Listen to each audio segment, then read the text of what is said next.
Hello everyone, and welcome to the channel.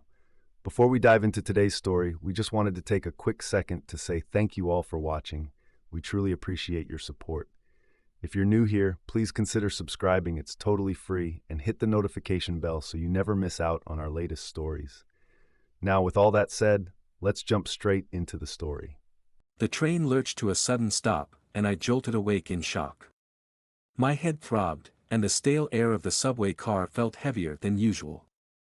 The fluorescent lights above flickered, casting an eerie glow over the faces of the other passengers. I glanced at my watch. It was 10:47 p.m. The train should have been moving by now, but it was stuck, and the silence was deafening. I leaned forward, peering through the window. The platform outside was dark and deserted, with no signs of life. The station name on the wall was obscured by a thick layer of grime, but I could make out a few letters: E.T.N. I had never heard of this station before, and it certainly wasn't on the route I was familiar with. A sense of unease crept over me. The train's intercom crackled to life, and a voice, distorted and mechanical, spoke. "This is an unscheduled stop. Please remain calm. We will be moving shortly." The voice was cold, devoid of any emotion.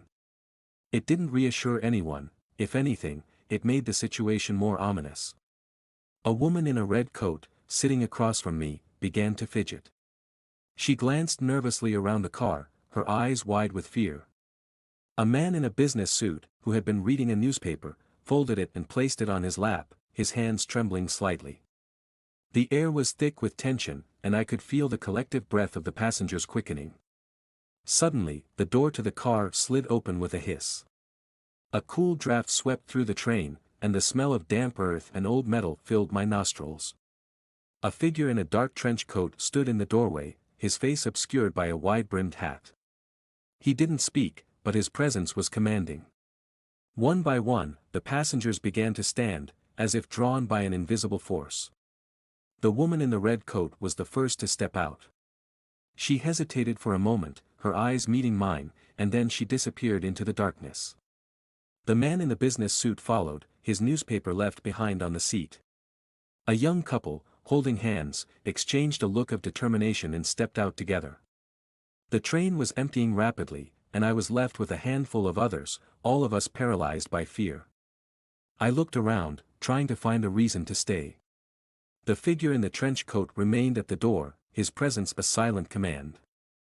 I felt a hand on my shoulder and turned to see an old man, his eyes filled with a strange mix of pity and resignation. "Go," he whispered, his voice barely audible. "It's better to go." I hesitated, my mind racing. What was waiting for us out there? What kind of place was this, hidden from the world, forgotten by time? But the old man's words resonated with me, and I found myself standing, my legs moving of their own accord. I took a deep breath and stepped out of the train. The platform was larger than I had initially thought, stretching out into the darkness.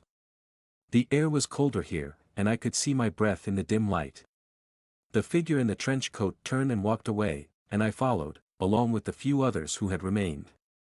We walked in silence, the only sound the echo of our footsteps on the concrete. The tunnel ahead was pitch black, and the darkness seemed to swallow us whole. I reached out, feeling the cold, damp walls, and followed the figure, hoping that he would lead us to safety. After what felt like an eternity, we emerged into a vast, open space. The ceiling was high, and the walls were lined with old, rusted machinery. The air was thick with the smell of oil and metal, and a faint, greenish light illuminated the area. In the center of the room stood a large, circular platform, surrounded by a series of smaller, raised platforms. The figure in the trench coat stopped and turned to face us. He removed his hat, revealing a face that was both familiar and alien. His eyes were a deep, unsettling shade of green, and his skin was pale, almost translucent. He smiled, a smile that sent a chill down my spine. "Welcome," he said, his voice smooth and hypnotic. "You have been chosen." Chosen for what, I didn't know, but the words sent a wave of dread through me. The others around me seemed to be in a trance, their eyes glazed over, and they began to walk toward the central platform. I hesitated, my mind racing. What was happening here? Why had we been brought to this place? But before I could make a decision, I felt a hand on my arm. It was the old man from the train. "Listen to me," he whispered, his voice urgent. "This is a test. They are testing us. We must resist." Resist? How? The figure in the trench coat was watching us, his eyes piercing. The old man's grip tightened, and he pulled me to the side, away from the others. "Stay strong," he said. "Don't let them break you. Find a way out." I nodded, my heart pounding. The old man released my arm and joined the others on the platform. I watched as they stood in a circle, their eyes closed, and the figure in the trench coat began to chant, his voice rising in a strange, otherworldly tone. The air around us grew thick, and a sense of dread washed over me. I looked around, searching for a way out. The room was vast, and the walls were lined with doors, but which one led to freedom? I took a deep breath and began to move, my footsteps echoing in the silence. I approached one of the doors and pushed it open, but it was locked. I tried another, and another, but they were all sealed shut.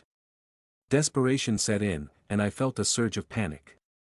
I was trapped, and the others were being drawn into something I didn't understand. I had to find a way out, but how? I turned back to the central platform, and to my horror, I saw that the figure in the trench coat had disappeared. The others were still standing in the circle, their eyes closed, and a green light was emanating from the center of the platform. The light grew brighter, and I could feel the air around me becoming charged with energy. I knew I had to act fast. I ran to the nearest door and pounded on it with all my strength. "Help me!" I shouted. "Someone, please help!" But there was no response. I was alone, and the light from the platform was growing more intense. I felt a pull, a force that seemed to be drawing me toward the center. I fought against it, but it was strong, and I could feel myself being pulled forward. I stumbled, my feet slipping on the cold, metal floor. I reached out, grabbing onto a pipe to steady myself, and I looked back at the platform. The others were now lying on the ground, their bodies convulsing, and the green light was so bright that I had to shield my eyes. I knew I couldn't stay here any longer. I had to find a way out, no matter what. I turned and ran, my heart pounding in my chest. I tried every door, but they were all locked. I was running out of time, and the pull from the platform was becoming stronger. Just when I thought all was lost, I saw a small, hidden door in the corner of the room. It was partially concealed by a pile of old machinery, and I had almost missed it. I rushed over and pushed it open, and to my relief, it gave way. I stepped through the door and found myself in a narrow, dimly lit corridor. I ran, my breath coming in short, sharp gasps. The corridor twisted and turned, and I had no idea where it led, but I didn't care. I just needed to get away. Finally, I saw a light at the end of the corridor. I sprinted toward it, and as I emerged, I found myself back on the subway platform. The train was gone, and the station was empty. The only sign that anything had happened was the faint, greenish glow that lingered in the air. I took a deep breath, my mind reeling. What had just happened? Had it all been a dream? But the memory of the old man's words, the figure in the trench coat, and the green light from the platform was too vivid to be a dream. I looked around, trying to make sense of it all.